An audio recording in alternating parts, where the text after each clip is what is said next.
Derrière le grillage, les regards sont interrogateurs, curieux. Il faut dire que 3 trous béants ont été creusés dans le parc de stationnement et que ce vendredi matin, on aperçoit dans l'un d'entre eux des os, des sépultures et un crâne humain. C'est le résultat des premiers sondages effectués par l'équipe d'archéologie préventive dépêchée sur place. Elle a 2 semaines pour retrouver un maximum de traces et d'éléments historiques, un court délai qui n'empêche pas la minutie. Il faut faire attention, en fait, tous les os sont en connexion, donc il faut faire attention de ne pas les décaler. Quand on... Alors c'est sûr, on utilise le pinceau, les petits outils. Et à force de patience, le crâne se dévoile un peu plus jusqu'à se retrouver bouche bée.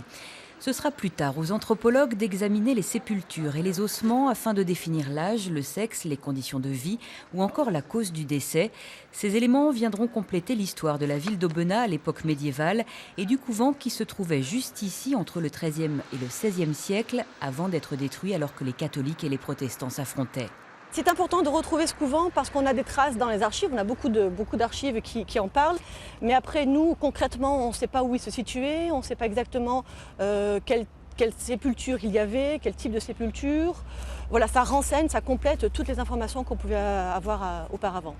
Les sondages vont se poursuivre jusqu'à la fin de la semaine prochaine et ils permettront de déterminer en fonction des résultats si des fouilles plus approfondies sont nécessaires avant la transformation du site en un jardin public recouvrant un parking souterrain.